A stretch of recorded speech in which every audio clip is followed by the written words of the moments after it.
Students concession card ഇങ്ങനെയാണ്. പഴയ പേപ്പറും വരയ്ക്കലും ഇതുപോലൊരു ചിപ്പുള്ളൊരു കാർഡാണിത്. ഈ കാർഡ് കുഞ്ഞുങ്ങൾക്ക് വേണ്ടി വരും, സ്റ്റുഡൻസിനാണ്. ഞാൻ പറയുന്നത് ശ്രദ്ധിക്കണം, 1ാം ക്ലാസ് മുതൽ 12ാം ക്ലാസ് വരെ കുട്ടികൾക്ക് KSRTC സൗജന്യമായിട്ടാണ് കൊടുക്കുന്നത്. ഈ ഒരു കാർഡിന് വേണ്ടിയിട്ട്, അല്ല നേരത്തെ കൺസെഷൻ കാർഡിന് വേണ്ടി 150 രൂപ ഒറ്റത്തവണ വാങ്ങിക്കും. ഇനി അങ്ങനെയില്ല, ഈ കാർഡ് കൊടുക്കാൻ പോകുന്നത് +2 പഠിക്കുന്ന കുട്ടിയാണെങ്കിൽ 2 വർഷത്തേക്ക്.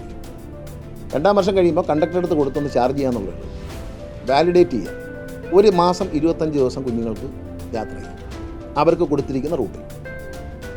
ഇതെല്ലാം അതിനകത്ത് പ്രോഗ്രാം ചെയ്യും. ഇപ്പോൾ ഒരു സ്ഥലത്ത് ഇറങ്ങി ആ കുട്ടിക്ക് വേറൊരു ബസ് കയറിയാണ് സ്കൂളിൽ പോകേണ്ടതെങ്കിൽ ആ 2 ബസ്സിൻ്റെയും സാധനം ഇതിൽ ചാർജ് ചെയ്യും. കൺസെഷൻ കാർഡ് എടുക്കാൻ വേണ്ടി ഒരു 150 രൂപ കൊടുക്കണം ഒരു വർഷം.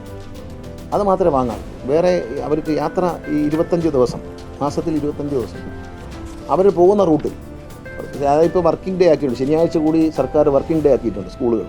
അപ്പോൾ അതുകൂടി കണക്കാക്കിയിട്ടാണ് 25 ദിവസം, Saturday, second Saturday and Sunday ഒഴിവാക്കിയിട്ടുള്ള 25 ദിവസമാണ് നമ്മളിതിൽ പ്രോഗ്രാം ചെയ്യുന്നത്. നമുക്ക് പ്രോഗ്രാം ചെയ്യാൻ എളുപ്പം അതാണ്. വേറെ ഒന്നുമില്ല, ഈ സാധനം പൈസ ഒന്നും കൊടുക്കണ്ട, കണ്ടക്ടറുടെ കയ്യിലോട്ട് കൊടുക്കുക. ഈ കുട്ടികളുടെ കാർഡ് കണ്ടക്ടറെ കൊടുക്കുക, കണ്ടക്ടർ മെഷീനിലൊന്ന് പഞ്ച് ചെയ്യും. അപ്പോൾ നമുക്ക് എത്ര കുട്ടികൾ യാത്ര ചെയ്യുന്നത് നമുക്ക് കണക്ക് കാണാം എന്നുള്ളതല്ലാതെ അതിന് പൈസയൊന്നുമില്ല. ഒരു 20 ദിവസം കൂടെ വെയിറ്റ് ചെയ്യുക, എല്ലാവർക്കും ഇതുപോലത്തെ കാർഡ് തരും. കാർഡ് ടെൻഡർ ചെയ്ത് കഴിഞ്ഞു, അതിൻ്റെ ഡിസൈൻ മാത്രം ഒന്ന് ഫൈനലൈസ് ചെയ്യണം. അത് ഫൈനലൈസ് ചെയ്തിട്ടുണ്ട്.